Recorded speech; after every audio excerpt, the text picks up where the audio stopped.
¿Ya me escuchó nuevamente? Sí, es que me lo silenciaron, una disculpa.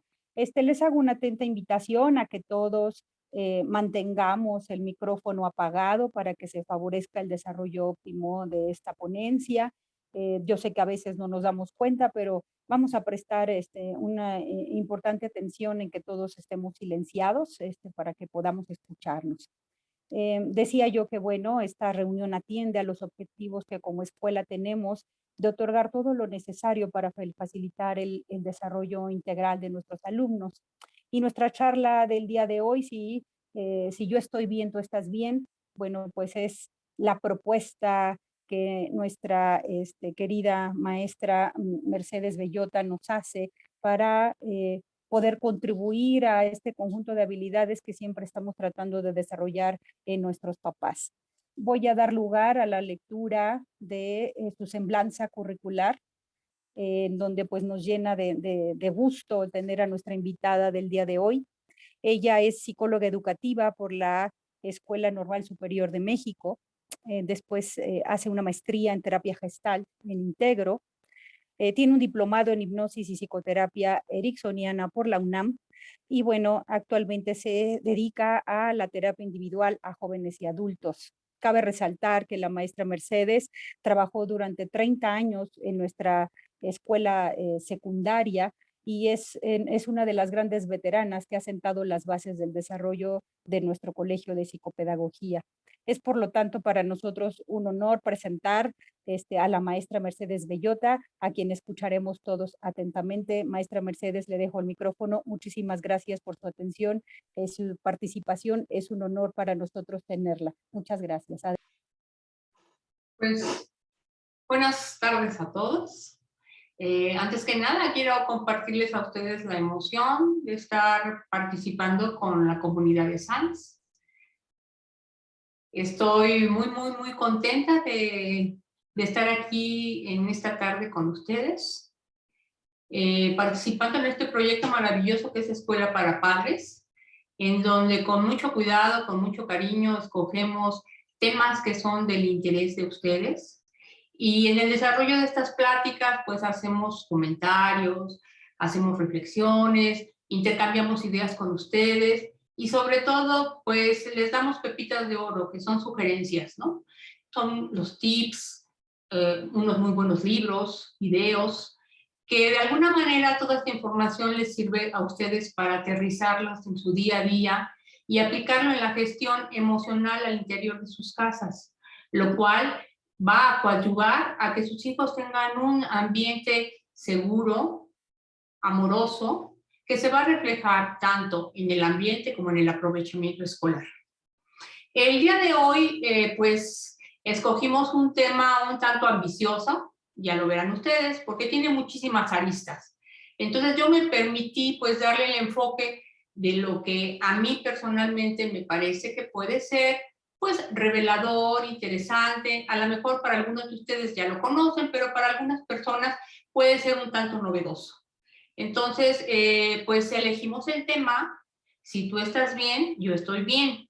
Creo que es un tema que lo dice todo, abarca muchas cosas y si ustedes se fijan, está redactado en primera persona y en presente. ¿Por qué en primera persona? Porque pues cada uno de nosotros es responsable de su propio crecimiento y de su propio proceso individual. ¿Y por qué está en presente? Bueno, pues está en presente porque no podemos seguir postergando ser mejores padres de familia, ser mejores personas, ser mejores ciudadanos. El compromiso es aquí y ahora. Muy bien, pues entonces los invito, vamos a empezar. Bien, vamos a empezar con el tema de la familia. La familia es el primer contacto que tenemos los seres humanos con la realidad social. De hecho, la familia forma su propia realidad interna. ¿Por qué? Porque se instauran creencias, valores, actitudes, patrones de comportamiento, a veces positivo, a veces negativo. Este núcleo socializador, que es el primer contacto que tenemos con los otros, nos muestra y nos modela nuestra propia realidad a través de situaciones y comportamientos que van a satisfacer a nosotros como niños nuestras necesidades primero básicas, que es el alimento, el vestido, el sustento. Nuestras necesidades de protección, de amor, de cuidado, de seguridad. Nuestras necesidades y del desarrollo de nuestras aptitudes y de nuestros talentos. Nosotros como padres de familia tenemos la obligación de desarrollar en nuestros hijos un pensamiento lógico, moral, crítico, para motivarlos y ayudarlos a resolver problemas de la vida diaria, enfocándonos siempre no en el problema, sino en la solución, y ayudarlos a convivir y ajustarlos a la realidad exterior. El sufrimiento, amor y pérdida. Cuando la fuente de dolor no es el enemigo, sino los propios padres y cuidadores. Me parece un tanto fuerte esta imagen y esta frase, porque ¿cuántas veces nosotros como padres podemos estar presentes físicamente, pero estamos ausentes emocionalmente? Llevamos los problemas a casa, profesionales, laborales, y parece ser que nuestro hijo es un elemento más de la casa, no el ser más importante.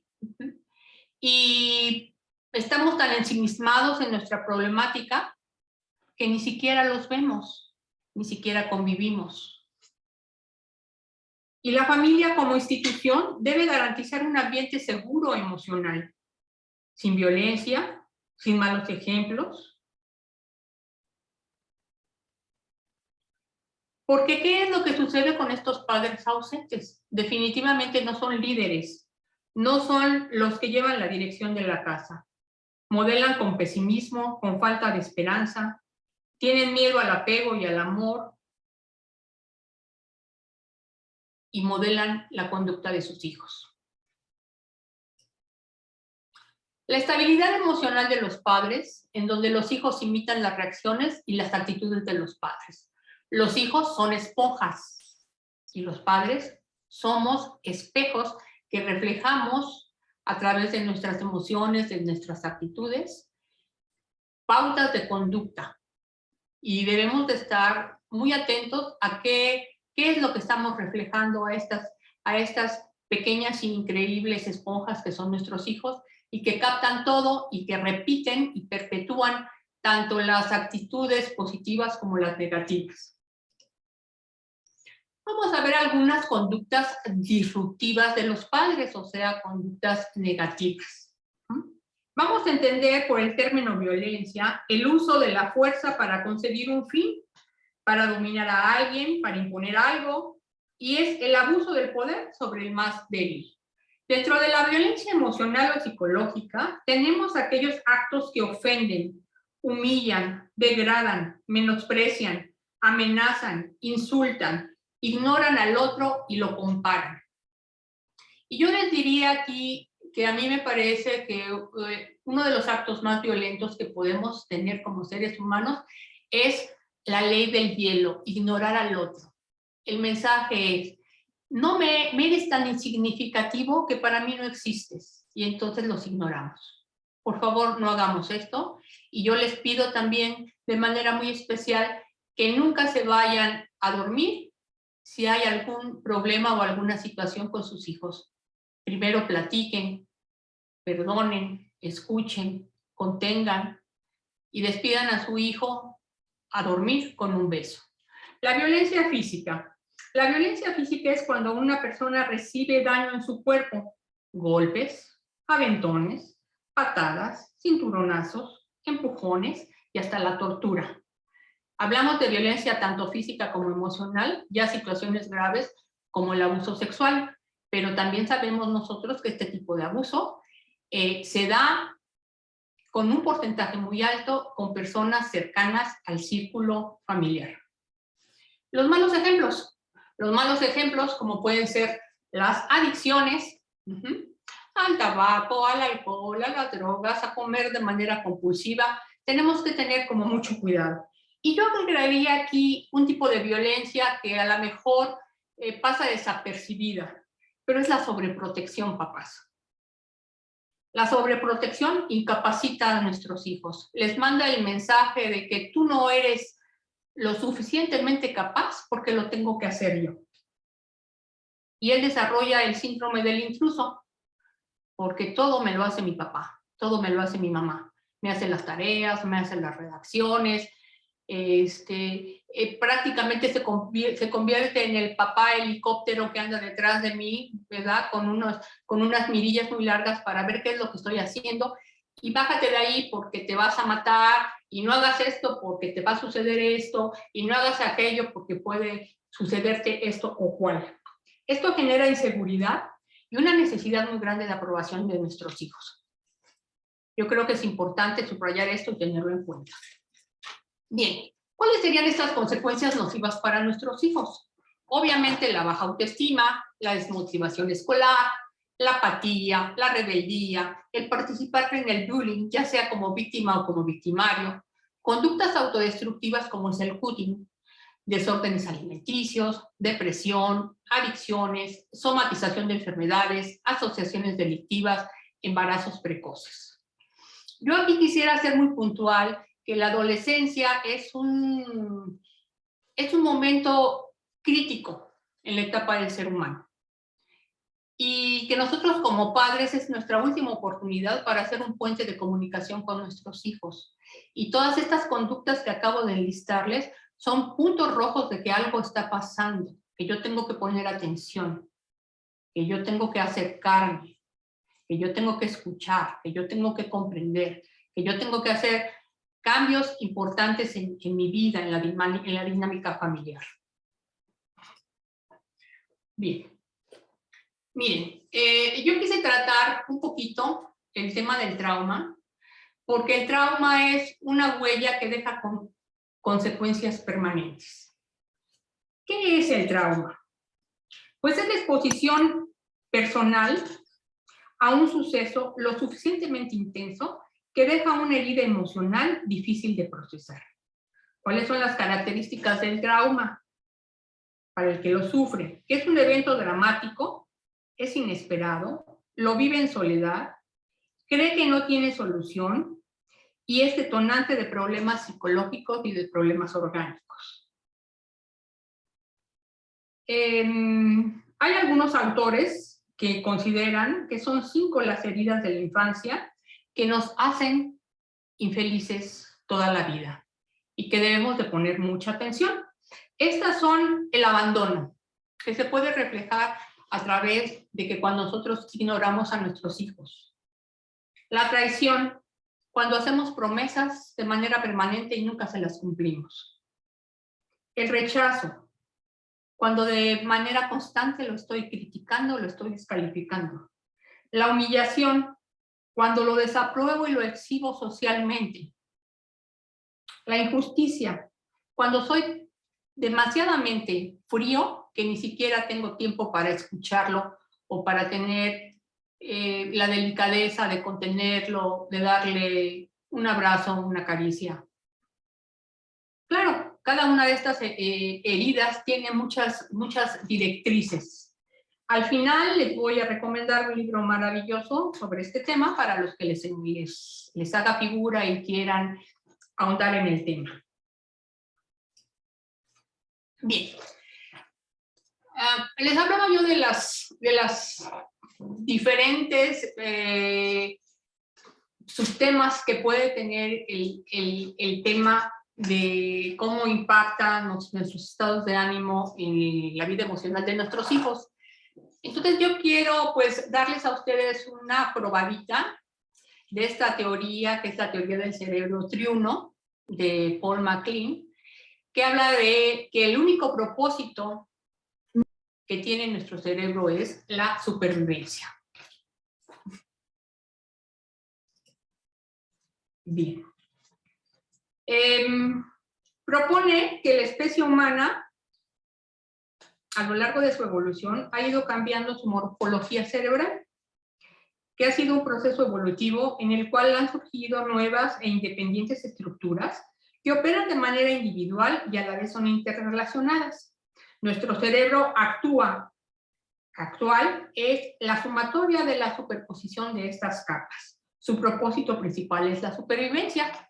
Y él habla de estos tres cerebros en unos o tres zonas cerebrales que tenemos en nuestro cerebro.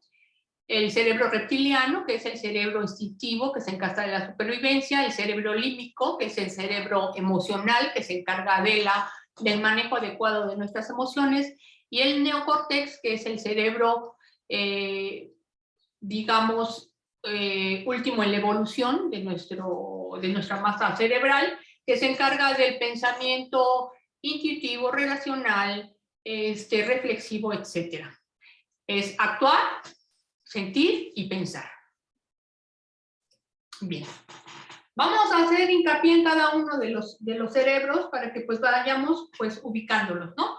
En estas tres zonas cerebrales, el cerebro reptiliano es el que se encarga del sistema de alarma. Es un cerebro que casi no ha evolucionado, porque en 120,000 años, cuando los Homo sapiens salían de su caverna y se encontraban con un tigre o con un mamut, preparaban a su cuerpo, se activaba este cerebro reptiliano y preparaban al cuerpo para defenderse del tigre, atacar al tigre, para huir o para resistir la presencia del tigre.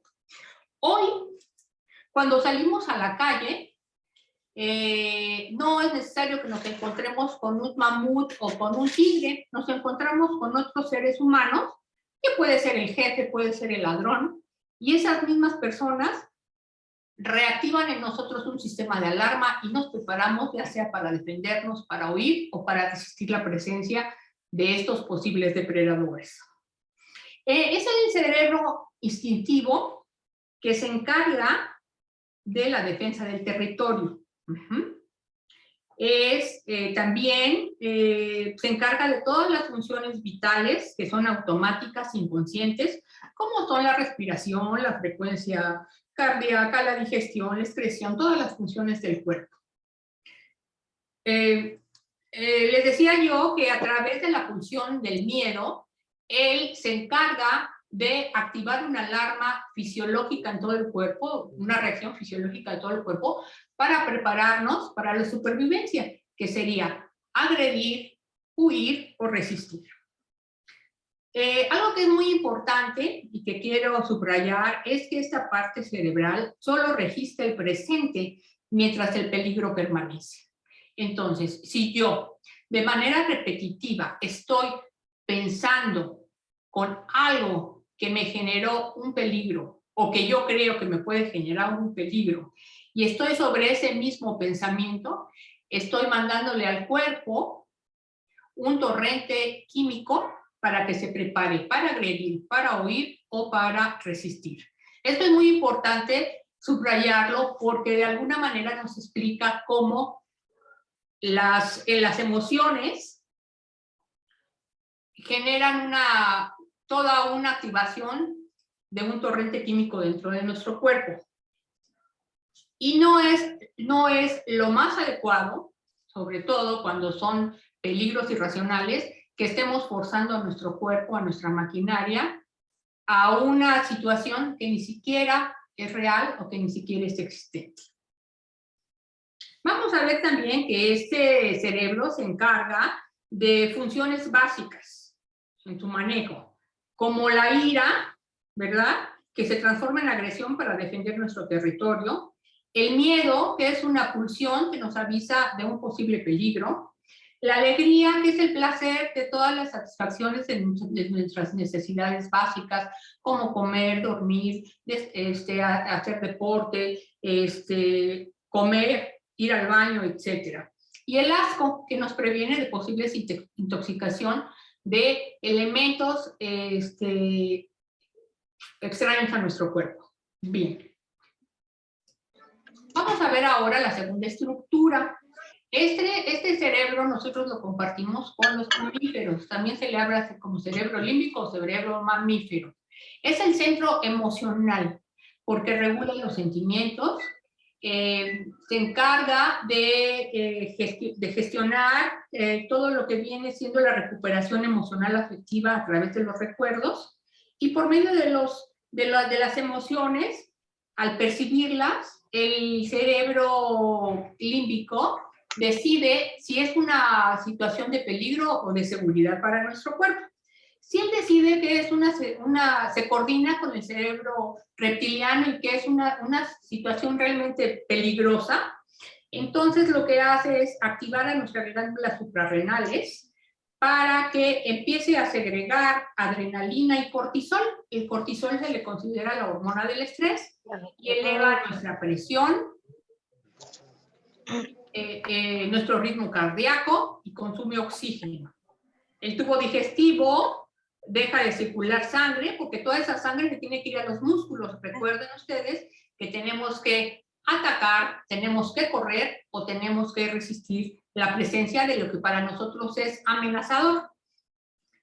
Hay una ruptura de células en el tubo digestivo y entonces somos proclives a infecciones de tipo respiratorio. Se encarga de gestionar la tristeza en el caso de cuando sufrimos algún tipo de separación que para nosotros nos parece vital, nos parece importante.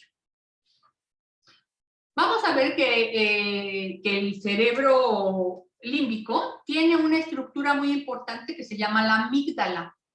La amígdala tiene una forma de almendrita, prácticamente está pues en la parte casi central, un poquito más abajo, se ubica en el lóbulo temporal y se encarga de controlar las emociones. Revisa la información para decidir lo que es peligroso o seguro para nuestra supervivencia. Integra las emociones con los patrones de respuesta, con la fisiología para dar una respuesta orgánica o conductual. Anticipa una respuesta emocional, nos prepara para los estímulos que estamos recibiendo. Pone en marcha la estructura motora y emocional, por ejemplo, a través de la música. Recordemos que ella se encarga de recabar todo lo que es la memoria afectiva. Y entonces cuando escuchamos, por ejemplo, una canción, esa canción de inmediato nos lleva a un suceso, a un recuerdo y activa a la amígdala. La memoria es episódica porque ella nos permite recordar momentos biográficos que están asociados a las emociones. Y entre más grande es la emoción, tenemos más facilidad de recordar situaciones de cuando éramos más pequeñitos. Y también, por último, la cognición social. La amígdala puede registrar si un rostro, por ejemplo, o una postura corporal de otra persona le transmite confianza o le transmite peligro. Bueno, vamos a pasar a revisar un poquito lo que son las emociones. Las emociones son reacciones psicofisiológicas, son innatas, o sea, desde que nacemos ya tenemos una respuesta emocional, son inconscientes, son automáticas, y ante un estímulo externo o interno, se expresan. Hay un autor que ustedes deben de conocer, que es el que desarrolla la inteligencia emocional, que él nos habla de la capacidad de reconocer las emociones. ¿Qué tan inteligentes somos emocionalmente? ¿Qué tanto podemos identificar lo que estoy sintiendo y por qué lo estoy sintiendo? Vamos a ver que él en esta clasificación habla de las emociones básicas, como el miedo, la ira, el asco, la tristeza y la alegría. Vamos a ver también que el cerebro reptiliano gestiona el miedo, la ira, el asco y la alegría. Recuerden ustedes que el miedo es la pulsión que nos indica si algo está generando por ahí amenaza, peligro. La ira, que se convierte en agresión para poder defender nuestro propio territorio. El asco, cuando de manera innata no queremos, por ejemplo, comer un alimento, ¿sí? O ponernos alguna sustancia en el cuerpo porque nuestro mismo cuerpo de manera intuitiva lo está rechazando. Y la alegría, que es la satisfacción cuando recibimos pues el beneficio de sentirnos satisfechos. La tristeza no, la tristeza es parte de la gestión del cerebro límbico mamífero porque es la alarma de cuando nos separamos de algo que nos mantiene vivos, ¿no? Es la separación de algo que nosotros queremos. Él también habla de que existen emociones secundarias, que es la combinación de las emociones básicas. Y vemos que tenemos, bueno, una cantidad infinita, ¿verdad? Que ni siquiera caben todas las emociones básicas, pero es para darnos cuenta de que las emociones básicas son aprendidas, no son universales. Porque el miedo, aquí y en China, es el mismo, el asco es el mismo, ¿verdad? Pero ya la combinación de estos no son los mismos. No siento igual yo la inseguridad que la siente mi vecino, o no siento yo igual la confusión que la siente mi hijo. Entonces, esos son conceptos aprendidos y no son universales, son individuales. Bien, vamos a ver que, pues, las emociones tienen funciones. La primera, ya lo veíamos, es de carácter adaptativo. Lo vimos cómo nuestro cerebro, tanto reptiliano como límbico, gestionan estas emociones y tienen un fin específico, como sería el miedo para disparar el sistema de alarma. También es la función motivacional, ir hacia una meta. Si yo tengo sed, voy a caminar hacia donde haya agua para saciar esa sed. Y el último sería social, el desarrollo de las habilidades sociales para poder interactuar con los otros. Bien, vamos a ver que el sentimiento es una creación subjetiva de nuestra mente. ¿Por qué? Porque es la emoción más el pensamiento, o sea, es la emoción más los recuerdos que yo tengo de algo en donde yo construyo un sentimiento. Entonces, el sentimiento es 100% interpretativo. Se refiere a una disposición emocional hacia una cosa, a un hecho, a una persona. Podemos decir que los sentimientos son los estados de ánimo, es sinónimo de estado de ánimo. Bueno, la realidad es siempre más amable de las historias que nos contamos de ella. Los seres humanos somos muy dados a contarnos historias, ¿no? Historias que se quedan cortas con las telecomedias de Televisa. Nosotros hacemos historias en nuestra mente de cosas que posiblemente pudieran pasar y las enmarcamos en situaciones muchas veces hasta escenarios catastróficos, ¿no? Y resulta que hacemos toda una revolución orgánica, por esto que les expliqué de nuestros cerebros, que están atentos a las cuestiones de amenaza y ponen una serie de situaciones fisiológicas a trabajar de manera inútil. Y si ustedes se fijan muy bien en esta frase, realmente la realidad siempre es más amable que las historias que nos contamos, ¿no?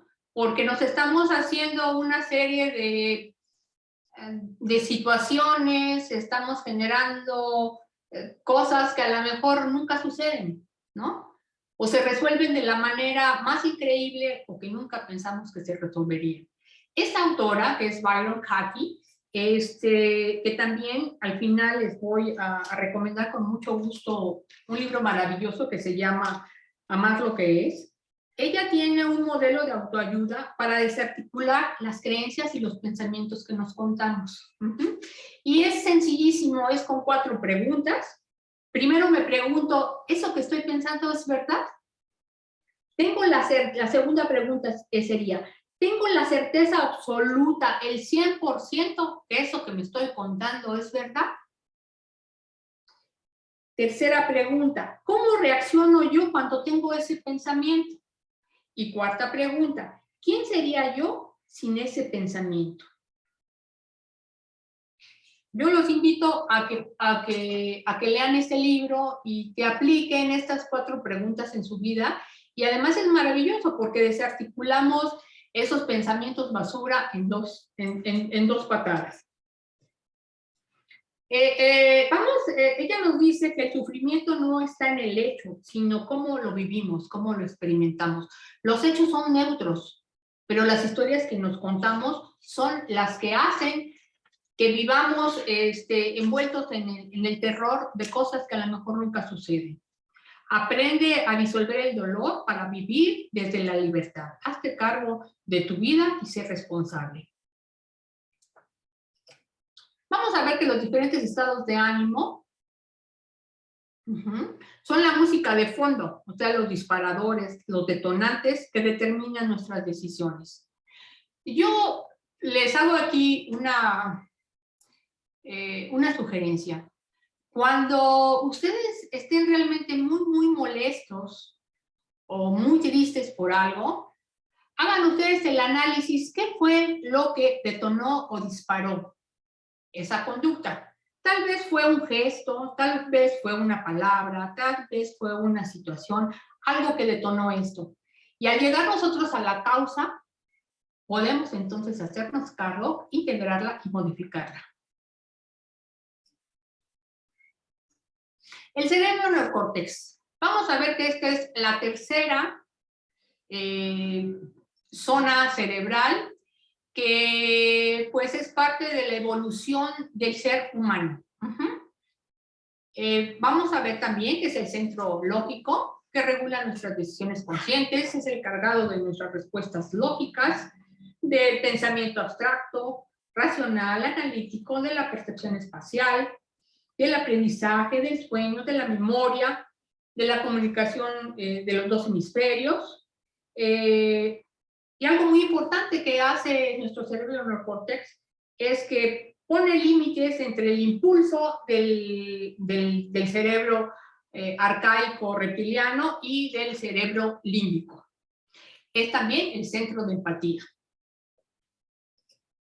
Vamos a ver que dentro de él se encuentran unas neuronas especializadas que se llaman las neuronas espejo.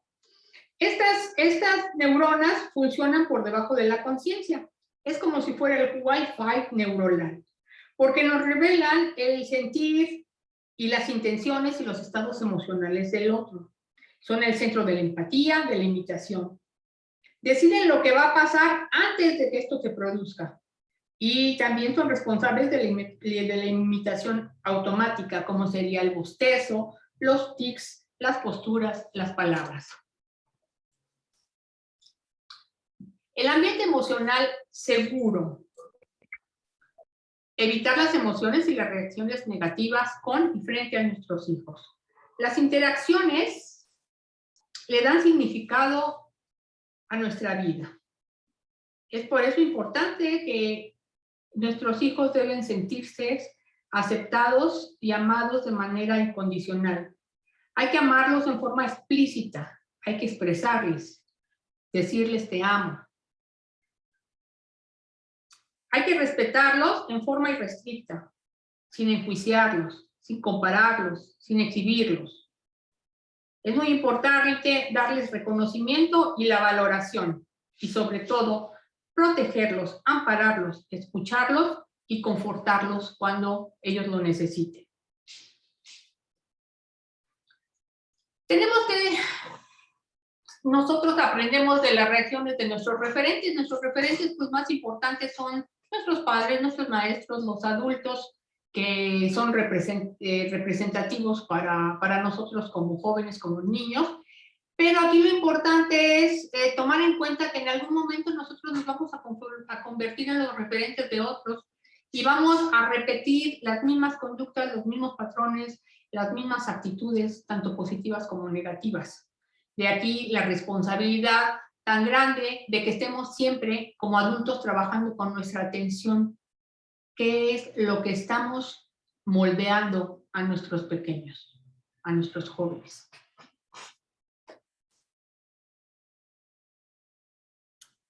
Bueno, la gestión emocional es el manejo adecuado de nuestras emociones. Y vamos aquí a darles a ustedes algunos tips, algunos modelos a seguir y a reflexionar, porque nos permiten enseñar a nuestros hijos a solucionar cuestiones de la vida diaria, a enfocarse en la solución y no en el problema, aprender a negociar, ganar, a tomar decisiones analizando los pros y los contras, aplicar preceptos morales y poner límites.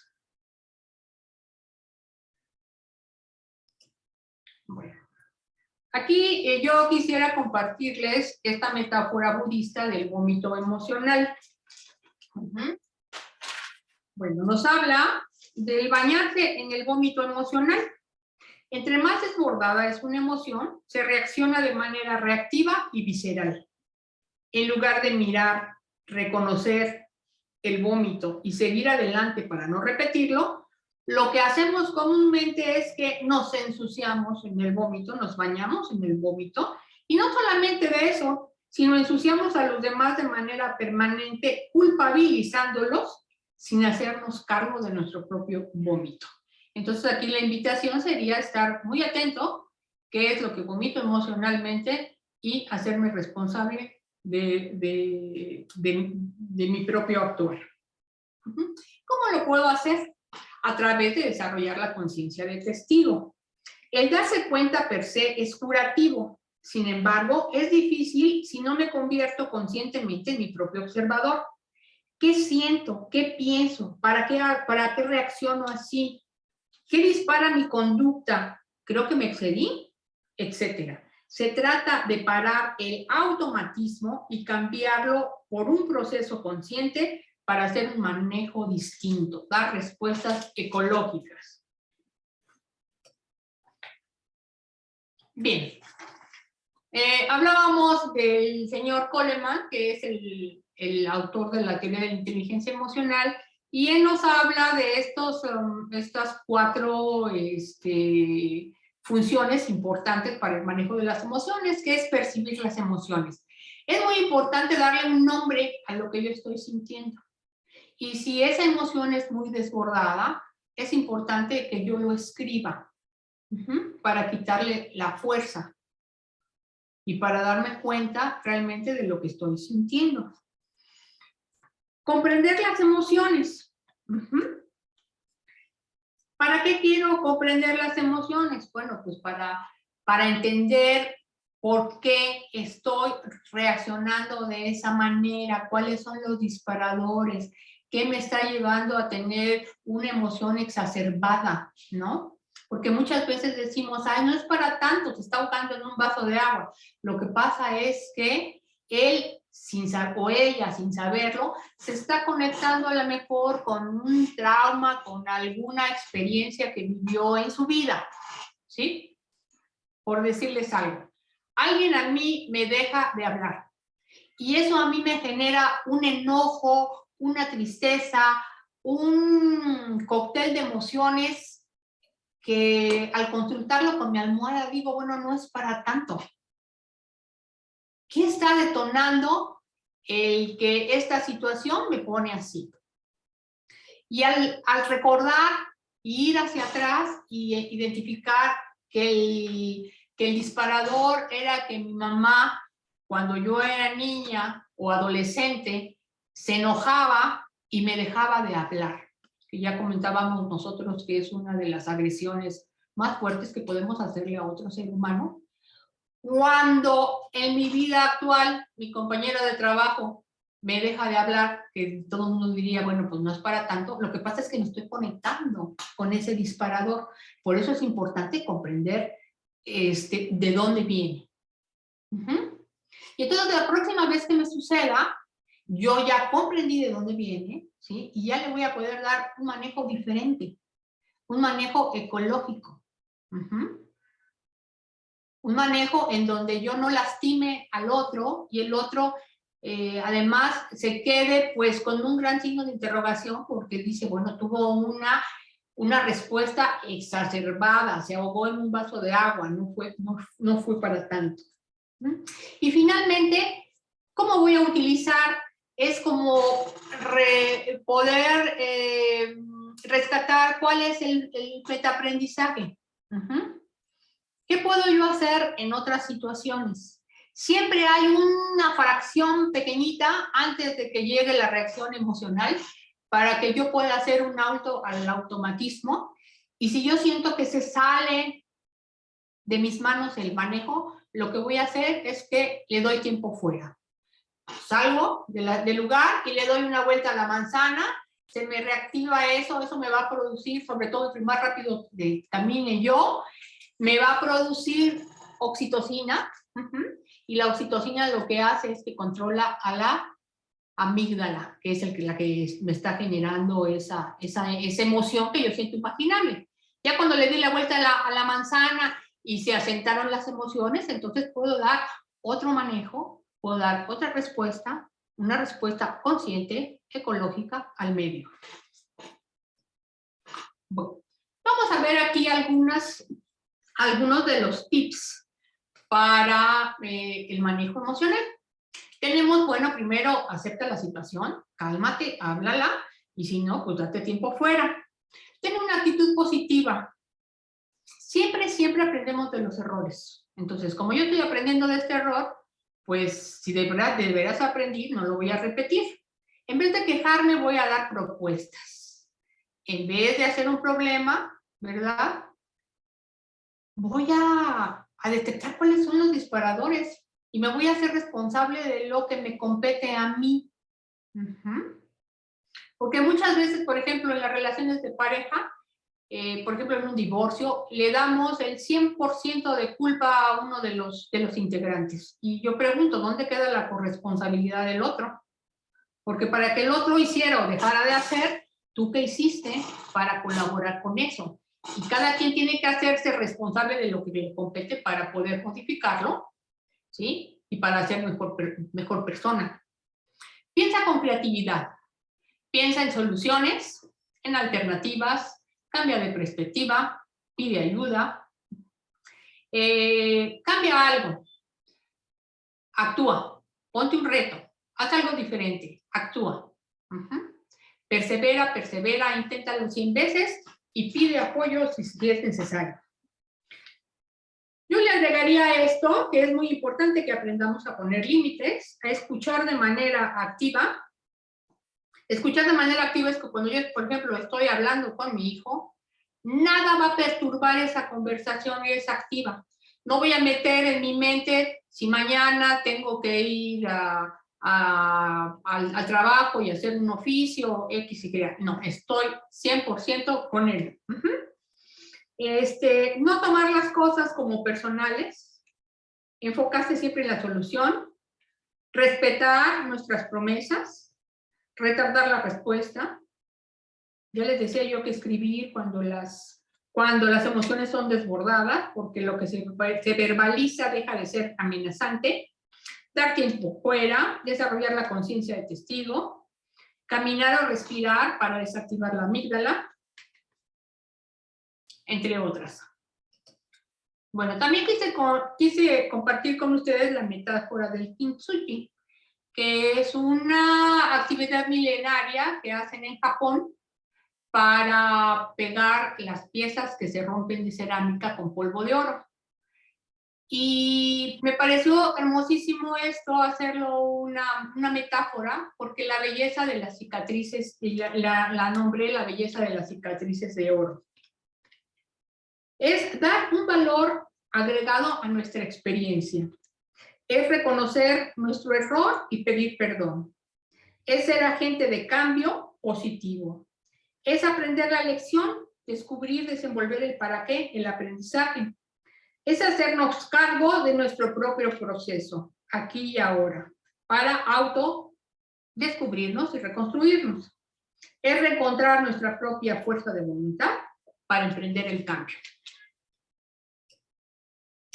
Si tú cambias la manera como entras en relación con ello puede ser los hijos, la pareja, la profesión, lo que ustedes quieran, ello de manera automática va a cambiar la manera como entra en relación con nosotros. Hagan la prueba y van a ver que se van a llevar sorpresas muy agradables. Bueno, les hablaba yo de las sugerencias, que son pepitas de oro, para que ustedes puedan integrar a su vida diaria y a su gestión familiar. Miren, hay un autor que muchos de ustedes no deben de conocer, que es el doctor Mario Piu. Bueno, ¿qué les puedo decir? La primera vez que ustedes lo escúchenlo en YouTube, los va a cautivar. Es una persona, es un médico, es un profesional de la medicina ya retirado y se dedica a dar pláticas de autoayuda, pero cada plática es un deleite porque les va a hablar de filosofía, les va a hablar de aportaciones médicas, les va a hablar del funcionamiento cerebral, les va a hablar de sugerencias. Es de verdad un placer escucharlo y sobre todo es una persona que nos explica de una manera muy sencilla cómo aplicar en nuestro día a día la gestión emocional. Tiene más de 47 libros. El libro que ustedes escojan y se quieran comprar es un deleite. Y también tiene una cantidad enorme de videos en YouTube. Yo se los recomiendo al 100%. Las personas que estén interesados sobre el tema del trauma, este libro es un librazo del doctor Bessel van der Kolk, que él hace todo un estudio sobre el trauma en Estados Unidos. Y bueno, es un libro que los va a atrapar de principio a fin, porque él habla de toda su experiencia profesional y del estudio del trauma. Les hablaba yo también de las 5 heridas que impiden ser uno mismo, que también es un libro maravilloso, porque no solamente plantea cuáles son estas heridas, sino qué puede uno hacer para trabajarlas. Y finalmente, bueno, pues el libro de Amar lo que es, de las 4 preguntas fundamentales, para que podamos nosotros desarticular pensamientos de tipo obsesivo, ¿no? Las historias que nos contamos. Y bueno, pues les dejo también aquí mi contacto de WhatsApp, y yo les sugeriría que le tomen una foto a la pantalla para que puedan ustedes consultar a cualquiera de estos autores. Yo los invitaría porque empiecen por el doctor Mario, porque pues el primer acercamiento yo les puse aquí, por ejemplo, todo está conectado, un video que acabo de ver en la semana, maravilloso, y bueno, cualquier título que los atraiga, ese es el bueno para verlo y para revisarlo. Y pues por mi parte, pues es todo. Como ustedes pudieron darse cuenta, pues es un tema súper ambicioso, ¿no?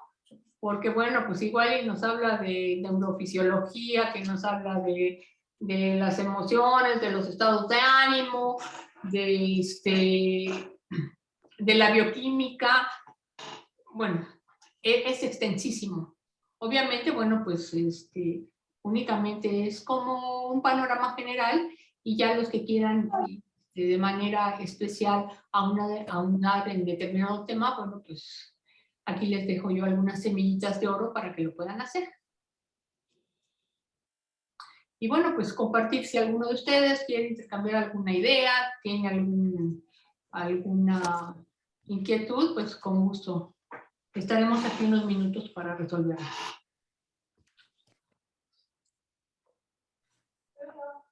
Muchas gracias. Si alguien desea hacer algunas preguntas, está el chat. Nosotros ahorita los podemos estar leyendo.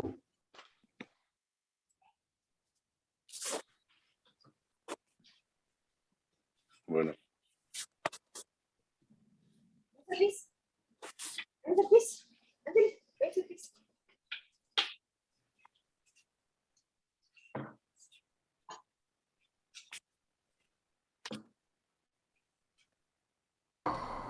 Papás, si son tan amables de quienes tengan alguna duda, podemos aprovechar, y si nos lo escriben en el chat para podérselo leer, compartir a nuestra ponente y nos pueda enriquecer con sus respuestas. A ver, aquí tenemos una. Dice, ¿cómo apoyar a mis hijas para que no se sientan tan estresadas en la época de exámenes? Pues yo creo que quería analizar ahí qué tanto yo como padre estoy priorizando, qué es más importante, el resultado de su aprovechamiento escolar que el de su equilibrio psicoemocional. Porque muchas veces los más interesados en que los niños o los jóvenes saquen la nota más alta somos nosotros como padres. Y exigimos muchas veces el 10 cerrado, ¿no? Y no nos acordamos que cuando nosotros pasamos por la secundaria, pues no teníamos esos estándares tan grandes, ¿no? Yo creo que lo primero es analizarme yo como padre qué tanto estoy contribuyendo a que mi hijo entre en ese estado de estrés. Yo creo que algo que es muy, pues, digamos, como catalizador para ellos es que tengan sus apuntes en orden, que tengan un planificador en su cuarto, en donde ellos vayan colocando cuáles son los compromisos académicos que tienen que hacer, y nosotros únicamente como padres, bueno, recordarles si para el lunes que ya hay que entregar, por ejemplo, la antología de español, qué tanto la has adelantado, ¿no? Pero yo sí creo que muchas veces somos los mismos padres los que presionamos de más a nuestros hijos, o por el contrario, ¿verdad? También existen padres que ni siquiera revisan, ni siquiera se preocupan, ni siquiera se llevan una gran sorpresa al final del ciclo escolar, ¿no? Porque el chico reprobó varias materias. Sí, nosotros como padres ahí darles esa estructura y seguridad, ¿verdad? Pregunta también una mamá que dice, ¿en qué afecta en las emociones si ya no se tiene amígdalas? No, porque no estamos hablando de las amígdalas de la garganta. Estamos hablando de una estructura que tiene un nombre similar, ¿no? Y que está prácticamente en el centro de nuestro cerebro. Son dos estructuras diferentes con el mismo nombre. Ok. Hola, ¿cómo puedo ayudar a mi hijo a que se motive a hacer las actividades escolares? En la primaria tenía puro 10 y al llegar a la secundaria ha reprobado materias. Bueno, yo creo que aquí lo principal sería acercarme a mi hijo y preguntarle cuál es el motivo de la reprobación. Muchas veces vienen nuestros chicos de escuelas, por ejemplo, que ni siquiera se hizo énfasis en la comprensión lectora, y nuestros niños de primero de secundaria ni siquiera saben entender un pequeño párrafo, ¿no? Entonces, al acercarme yo a mi hijo y saber cuáles son, desde su punto de vista, sus motivos de reprobación, y me puedo acercar al asesor o al responsable de la materia, entonces puedo yo coadyuvar, auxiliar a mi hijo, ¿no? Por ejemplo, seguimos con el mismo tema, la comprensión lectora. Bueno, yo me siento con él y a ver, léeme un párrafo, por ejemplo, del periódico y dime qué entendiste. O yo le hago preguntas acerca de ese párrafo, ¿no? O por ejemplo, se trata de matemáticas y yo no soy muy bueno en matemáticas, pues a lo mejor conseguir el apoyo externo de un maestro de matemáticas que le dé las bases o los prerecurrentes que él tendría que haber traído desde la primaria y no los tiene, ¿no? Porque muchas veces los chicos se presentan, ¿verdad?, ante el fracaso escolar porque no porque no sean inteligentes, sino porque no han desarrollado las habilidades. Entonces nosotros como padres tendríamos que ofrecerle esa oportunidad de desarrollar las habilidades, no sé, a través de, por ejemplo, de un compañero que pueda convertirse en un compañero tutor, a través de acercarme al maestro y que me dé ejercicios extras, a través de un maestro particular o a través de un familiar que sea muy bueno en la materia. Y bueno, recordar que la secundaria es todavía una educación 100% formativa, ¿no? Y que nuestros hijos deben de ir con todos los elementos para cuando entren a la prepa y a la vocacional, que prácticamente ellos van a ser libres de entrar o no entrar a clases, y cada maestro es libre de su cátedra. Entonces, solamente las personas que son realmente responsables y que traen la infraestructura para funcionar de manera autodidacta y para funcionar de manera responsable, pues van a tener buenos resultados. Entonces aquí tenemos 3 años maravillosos y están en una institución que se dedica realmente a instaurar hábitos muy importantes de responsabilidad y de estudio.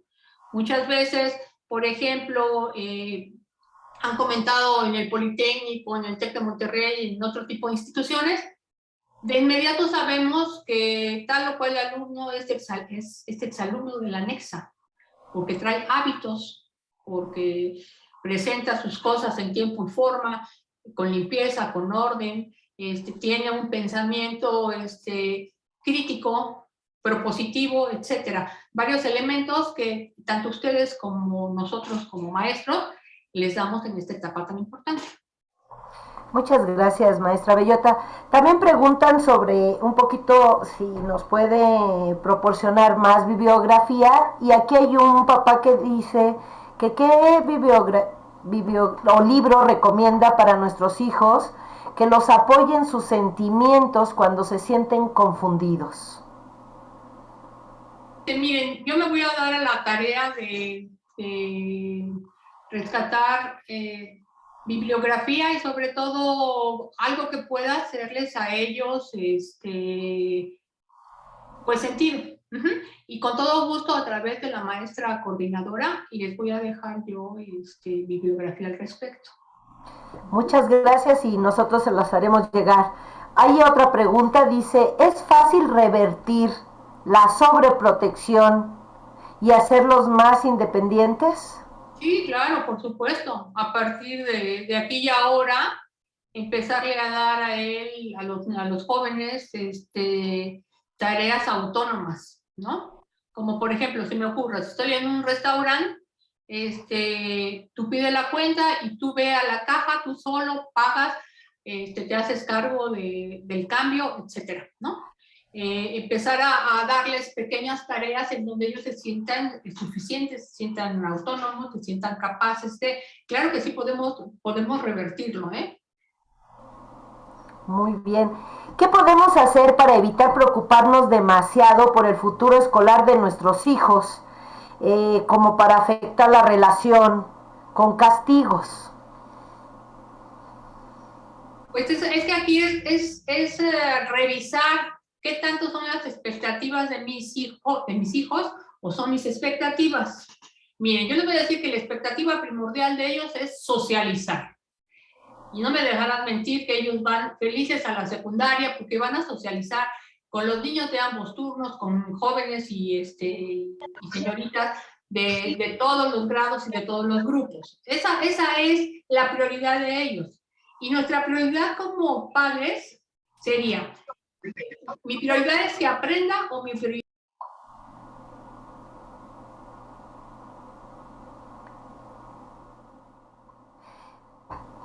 Maestra Bellota, se apagó su micrófono, si es tan amable, apenas ahorita se apagó. ¿Ahora sí ya me oyen?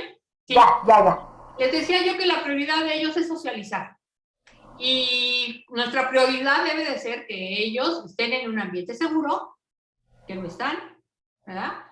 Que estén en un ambiente protegido, que lo están, que estén en un lugar que les ofrece una excelente calidad educativa, que lo están. Pero si mi expectativa es que mi hijo esté en el cuadro de honor, automáticamente yo soy el punto de presión para que no baje ni una décima. Entonces, lo que tenemos que revisar es cuáles son mis expectativas. Al liberarme yo de esas expectativas y decir, yo lo que quiero es que mi hijo aprenda y pase al nivel medio superior con todos los recurrentes necesarios, pero que en esta etapa él socialice y sea feliz. Entonces cambia nuestra postura, ¿no? O también, bueno, la postura de que realmente yo soy el proveedor o la proveedora de la casa y ni siquiera reviso por equivocación un cuaderno, ¿no? Es importante cuando venimos una vez al mes vaciar la mochila y revisar hoja por hoja, porque hay profesores que mandan comentarios interesantes. ¿Me puedo yo dar cuenta ahí qué trae en la mochila? Me puedo dar cuenta cómo se relaciona con los otros. Es increíble, pero hay niños que traen tortas de la semana pasada, ¿no? O traen unos tenis y unos zapatos y unos calcetines infames, ¿no? ¿Qué está pasando? A ver, si tienes los elementos para ya, responsable de lavar tus tenis, lavar tus, por ejemplo, tus calcetas, no es posible que las lleves así, ¿no? Pero esa es responsabilidad de nosotros, es ese tipo de supervisión. Y yo creo que con amor, con comunicación, y contención, vamos a poder lograr muchísimas cosas más que exigiendo y hacer depositario a nuestros hijos de nuestras expectativas, ¿no? Muchas gracias. También nos comparten otra pregunta. ¿Qué nos sugiere para salir de crisis depresivas, tanto de padres como de hijos?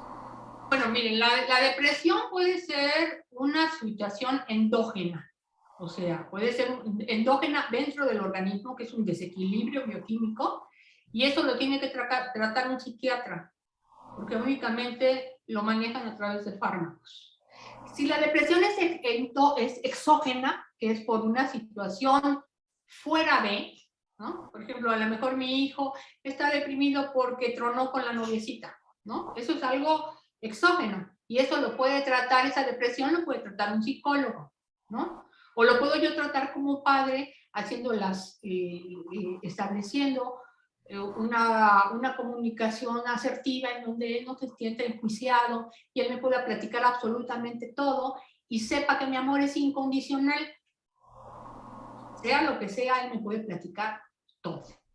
Nada más que aquí abusados, porque yo no soy amigo de mi hijo. No es mi amiguito. Yo soy la figura parental, soy la figura del liderazgo, soy quien lleva la dirección de esta familia. Entonces, yo con amor, con contención, puedo darle las orientaciones que sean necesarias, sin condicionar mi afecto, ¿sí? Porque eso es algo gravísimo, no debemos de hacerlo. Muchas gracias. También aquí el señor Díaz nos comparte una reflexión que hizo a través de esta plática. Dice, la plática me hace reflexionar en que es muy importante lograr identificar nuestras emociones para poder guiar un poco mejor a nuestros hijos. Nuestros cambios emocionales afectan directa o indirectamente a nuestros hijos, para bien o para mal. No hay que sentir culpa, hay que sentirnos responsables y actuar. Maravilloso. Sí. También dice, ¿cuál es el punto de equilibrio entre vigilancia o acompañamiento de los hijos y dejarlos ser independientes? Bueno, yo creo que la independencia tiene que ir siendo paulatina, ¿no? Porque hay cosas que ahorita ellos pueden hacer y tienen el derecho a hacerlo y a disfrutar de esa libertad.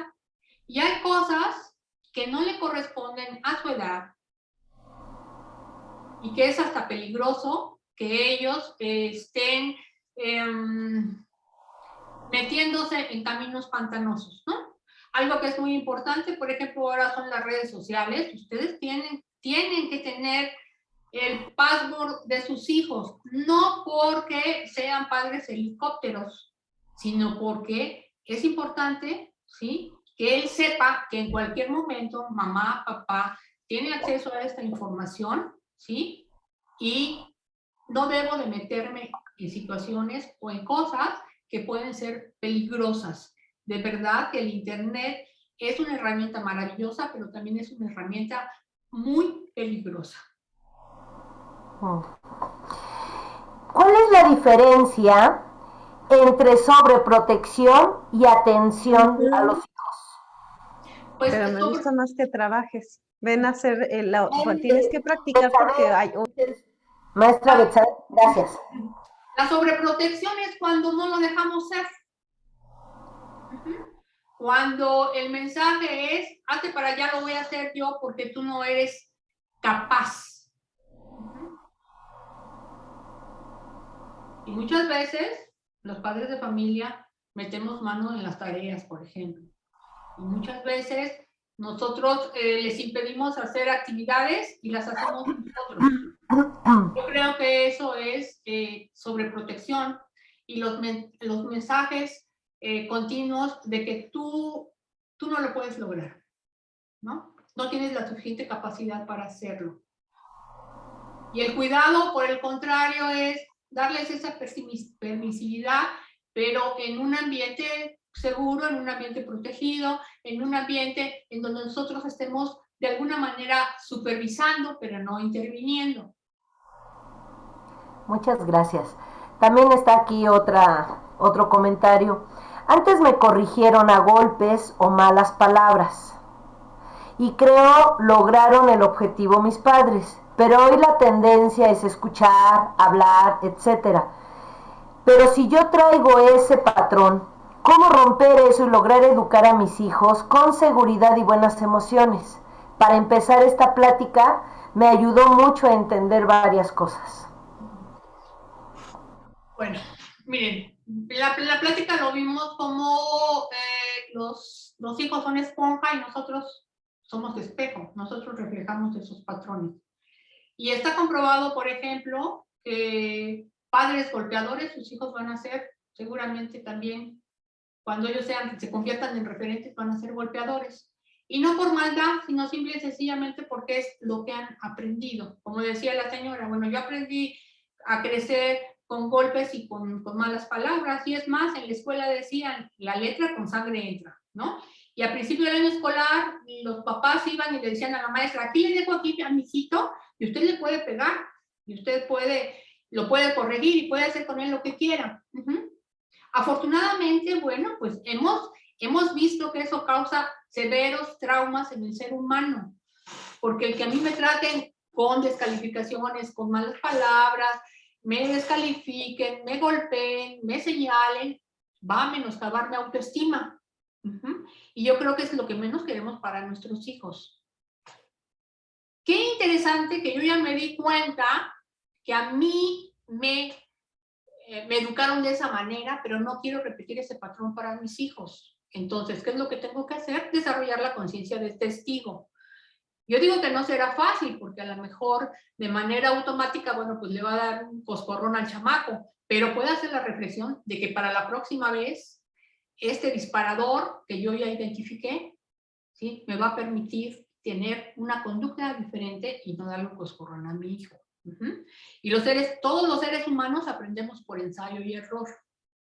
Y no porque ahorita lo estemos platicando, pues es magia, y ya los seres humanos, yo tengo aquí una varita mágica y todos cambiamos. No, es un trabajo diario, permanente, porque donde yo pongo mi atención, pongo mi energía.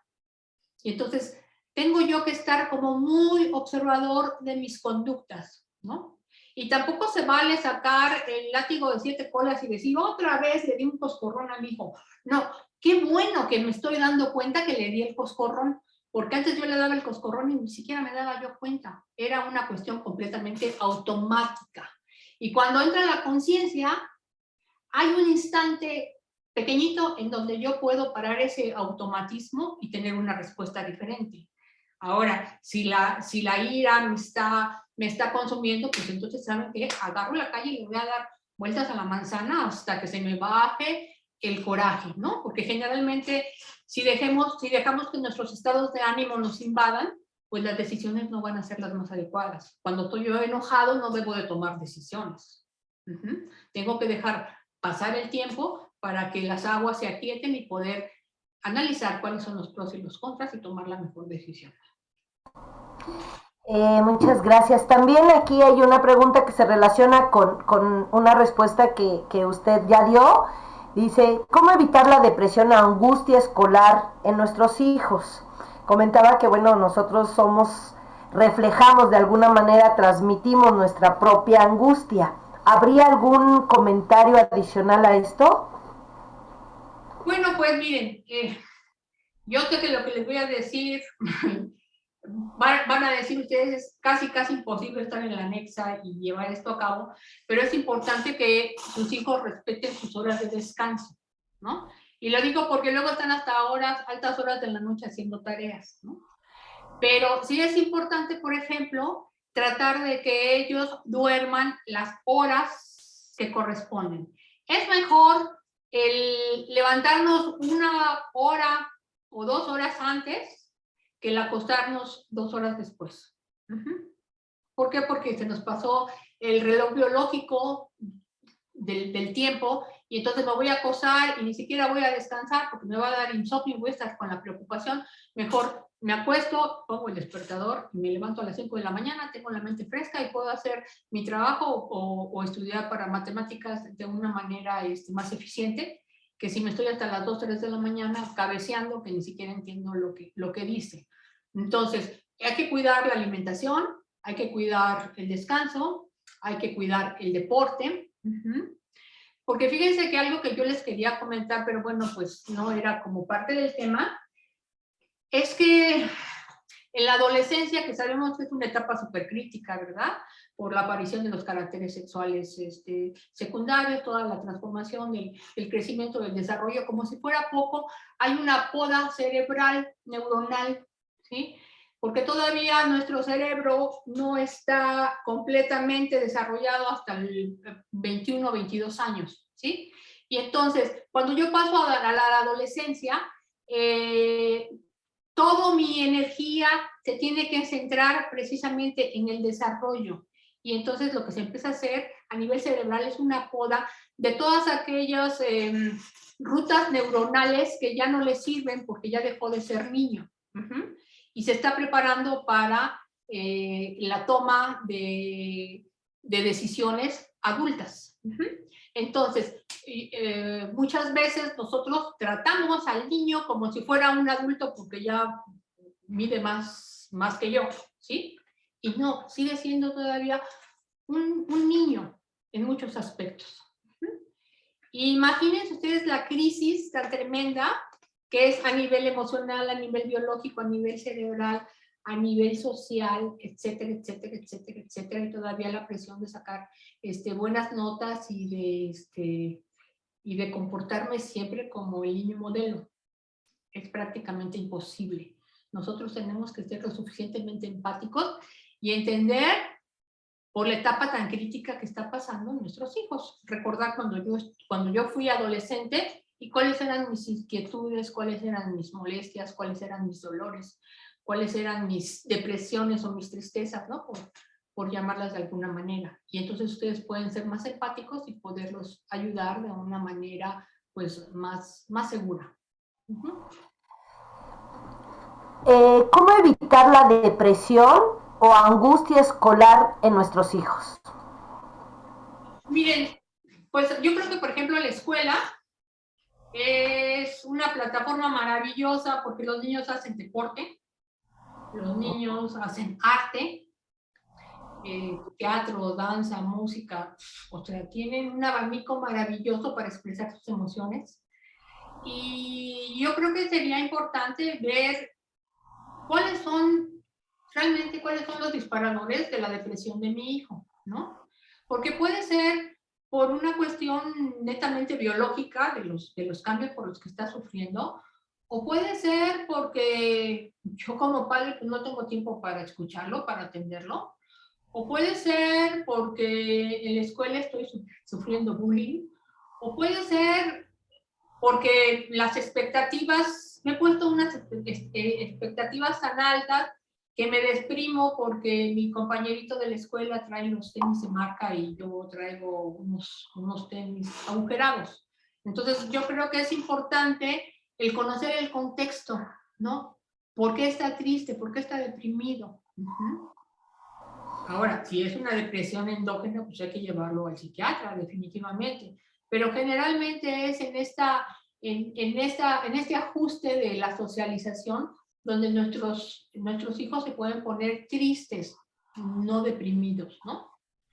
Porque utilizar la palabra depresión, pues estamos hablando ya de una situación más difícil, ¿no?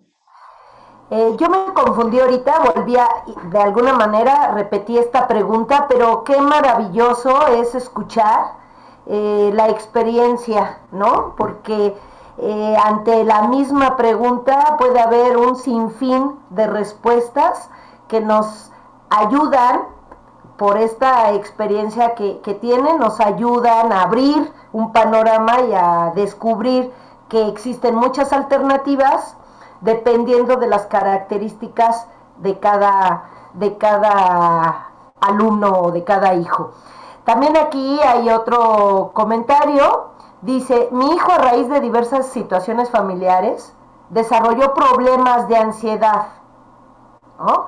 De alguna manera, pues las recomendaciones que se hacen es el deporte, la alimentación, el buen descanso, mantener el ciclo correcto de sueño que vienen siendo, y seguramente si nos hace llegar las recomendaciones de bibliografía, podríamos tener este otro soporte y oportunidad para tener más alternativas. Fíjate perdón, creo que, por ejemplo, 2 tips muy buenos es la práctica del yoga y el mindfulness, que es la meditación. La meditación, que se está aplicando esta técnica en muchas escuelas en el mundo, desde parvulitos hasta preparatoria, hasta universidad, con resultados magníficos, ¿no?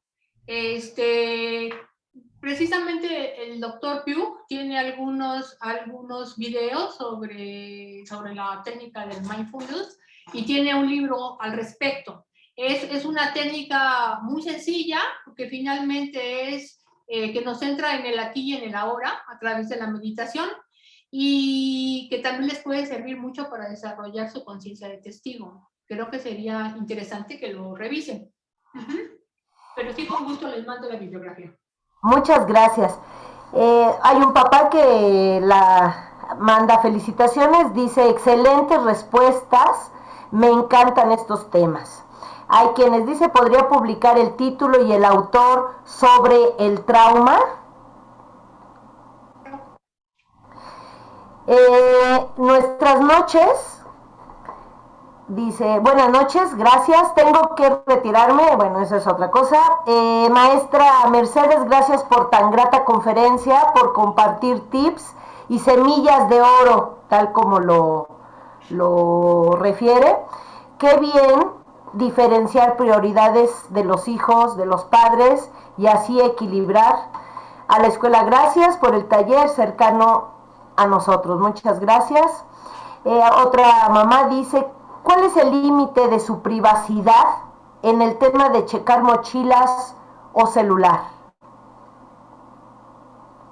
Bueno, pues yo le diría que nosotros, como espejos y ellos como esponjas, nosotros tenemos que enseñarles a nuestros hijos a poner límites, ¿no?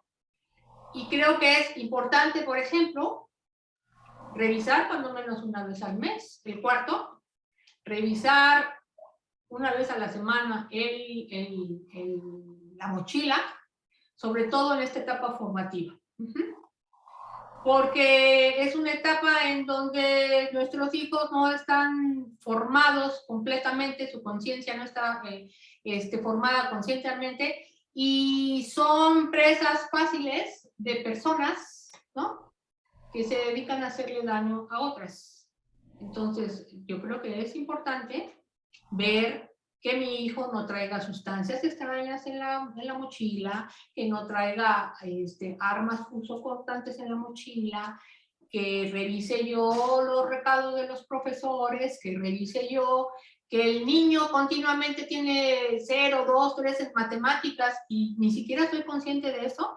Obviamente él difícilmente me va a enseñar esas notas, pero yo reviso esas notas y pongo entonces la solución para que mi hijo no se esté enfrentando al fracaso escolar, desde ponerle a un maestro hasta sentarme yo a explicarle si tengo los elementos para hacerlo. Yo creo que es importante. Y lo del internet, pues, de verdad que es muy grave. Es muy grave porque fácilmente pueden a nuestros hijos, los pueden enrolar, por ejemplo, en trata de blancas, ¿no? Porque yo no sé quién está detrás de la pantalla, ¿no? No sé si de veras es el chico de mis sueños, es un degenerado, o es un traficante de armas o de personas, ¿no? Y me centra en, obviamente no se lo voy a platicar a mis papás, porque yo sé dentro de mi código de moral que eso no es correcto, porque lo he visto en la tele, me lo han comentado mis maestros, mis papás lo han comentado, y sin embargo, pues en esa ansia de comerme al mundo, me cito con esa persona y nunca más vuelvo a ver a mis padres. Vean ustedes la cantidad de desaparecidos que hay al día. Entonces yo creo que podemos platicarlo y consensarlo con nuestros hijos. No es una invasión. Tú estás en una etapa formativa y yo soy el responsable de que tú estés en un ambiente seguro. Así es de que yo tengo que revisar la mochila. No por ti, tengo que revisar el internet. No por ti, sino las personas que están a tu alrededor. Yo creo que eso es importante. Muchas gracias. También una mamá... Perdón, Oli, el libro, el del trauma, se llama El cuerpo lleva la cuenta, del doctor Bessel, con B grande y doble S, Van der Kolk. De todos modos, le vamos a dejar los datos a la maestra Betsy para que si alguien quiere volver a revisar la bibliografía, ahí se las dejamos.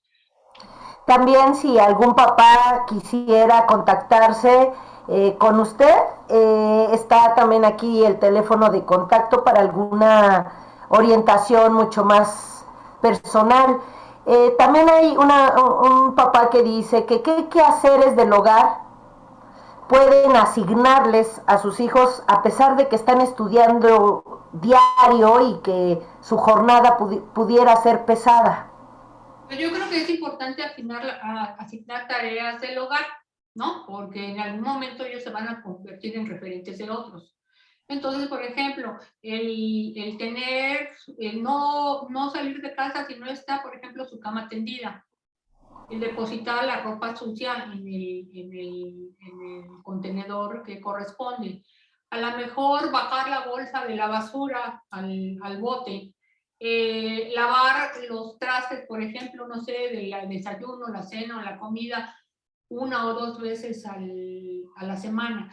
Yo creo que son tareas que de alguna manera lo hacen a él ser parte de la dinámica familiar y cooperar con algo. Muchas gracias. Hay muchos comentarios de agradecimiento y bueno, pasándonos todos estos comentarios de agradecimiento, dice un papá, ¿qué tan bueno es pedirle a otras personas, o sea, familiares o amigos, que le echen ganas a la escuela o que mejoren su conducta? O sea, ¿qué tan bueno es hacer uso de estas otras personas? ¿O qué tan bueno es que uno le diga a un sobrino o a un familiar hablar de ese asunto, que intervengan personas fuera de sus padres? Yo creo que es excelente siempre motivar a los menores para que el día de mañana tengan una vida resuelta a través de una profesión y sobre todo una profesión que ellos les guste, porque los padres no me dejarán mentir, pero pasamos prácticamente la mitad de nuestra vida haciendo alguna actividad que nos tiene que hacer feliz y no ser, por ejemplo, yo ser ingeniera, porque en mi familia todas las mujeres han sido ingenieras y yo detesto ser ingeniera, y entonces voy a trabajar la mitad de mi vida en una actividad o en una acción que no me gusta. Es motivarlos a que ellos descubran cuál es la profesión que los hace sentirse plenos, sentirse felices, ¿no? Y en eso hay que apoyarnos, ¿no? Si mi hijo quiere ser historiador, adelante. Si quiere ser actor, adelante. Si quiere ser músico, matemático, lo que él desee, yo creo que tenemos que proporcionarle todos los elementos para que él sea lo que quiere ser, no lo que yo quiero ser. Aquí volvemos a hablar de nuestras expectativas, ¿no? Muchas gracias. La señora, bueno, de parte de Silvia Pastrana, felicidades por la orientación y reflexión que nos provoca. De parte de Eve, agradezco mucho esta charla, muy interesante. Hijos felices, el principio de una gran historia, sin presiones, con acompañamiento y sobre todo con amor. Muy buena plática, si se queda grabada me la podrían compartir, me encantaría compartirla con mi esposo. Felicidades, muchísimas gracias, los felicito. Excelente plática, un gran apoyo, sobre todo para la situación actual que estamos viviendo con nuestros hijos. Felicidades por este tiempo de calidad que nos ofrecen. Felicidades, muy interesante el tema. Muchas gracias y así los comentarios de agradecimiento. Pues las gracias son mías por permitirme pues, otra vez probar, ser parte de la comunidad de SANS en estas 2 horas. Me siento muy plena, muy agradecida y estoy para servirles cada vez que ustedes así lo necesiten. Con mucho cariño. Antes de que cierre, bueno, pasarle el micrófono a la profesora Betsabe, yo quiero aprovechar en compartirles a los papás que tuve la oportunidad de trabajar con la maestra Mercedes Bellota. Recién yo llegué a la secundaria anexa y aprendí muchísimo. Imagínense qué grato tenerla a un lado de mi escritorio, escuchar la consejería que le hacía a los alumnos y aprender cosas. Así que es para nosotros, para todos los que trabajamos en la escuela, muy grato volverla a ver, bueno, volverte a ver, Meche, y pues lo que hemos aprendido, pues también nos ha servido muchísimo. Tu ejemplo fue muy importante para nosotros y bueno, pues le dejo la palabra a la profesora Betsabe. Gracias. Igualmente, muchísimas gracias, maestra Mercedes. Es un honor que nos hayas permitido también volver a estar aprendiendo, no solamente como papás, ¿no? Como alumnos, sino también como compañeras de trabajo. Hemos aprendido mucho de ti a lo largo de todos esos años, ¿no? Que nos has dado tu experiencia. Pues padres de familia, en verdad esperamos que toda esta plática les haya servido, les haya dejado huella, les haya ayudado para identificar la importancia de estar bien emocionalmente para y por nuestros hijos, ¿no? El permitirnos seguir trabajando con esta parte de educación emocional, que hoy en día es fundamental, fortalecer y tener ese acompañamiento, como bien lo mencionó la maestra Mercedes, tener ese acompañamiento adecuado de nuestros jóvenes. Podemos pedir ayuda, hay redes de apoyo, ¿no? Y lo importante es que lo hagamos, que estemos en ese acompañamiento de nuestros jóvenes o incluso un acompañamiento de nosotros como padres, porque nadie nos enseña a ser padres, ¿no? Bien lo dijo la maestra, es aprender, todo es un aprendizaje. Entonces, muchísimas gracias nuevamente, maestra. Es bienvenida las veces que usted quiera. Aquí la extrañamos mucho, ¿sí? Muchas gracias a todos ustedes, padres de familia, por todos esos comentarios, por esa atención, ¿sí? Y pues gracias por enriquecernos juntos con estas pláticas.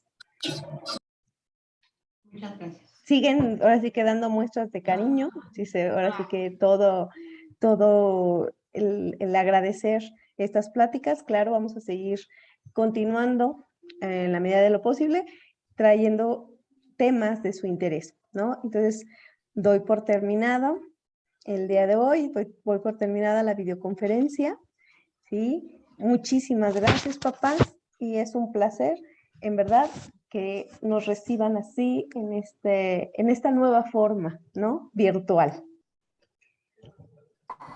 Gracias. Pues muchas gracias y esperemos tener otra plática nuevamente con la maestra Mercedes, que nos dejó picados con muchas temáticas que se fueron desarrollando y no dudas, sino inquietudes. Así que es bienvenida. Ojalá pronto la volvamos a tener aquí. Papás, muchas gracias. Muchas gracias, compañeros, porque hay compañeros maestros. Muchas gracias a todos. Seguiremos muy pendientes y muy cercanos a ustedes y a sus hijos.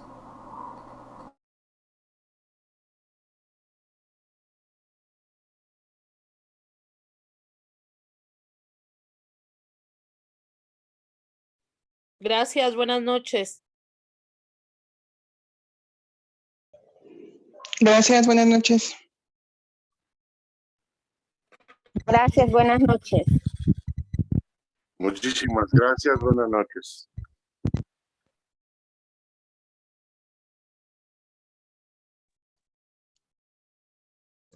Gracias, buenas noches a todos.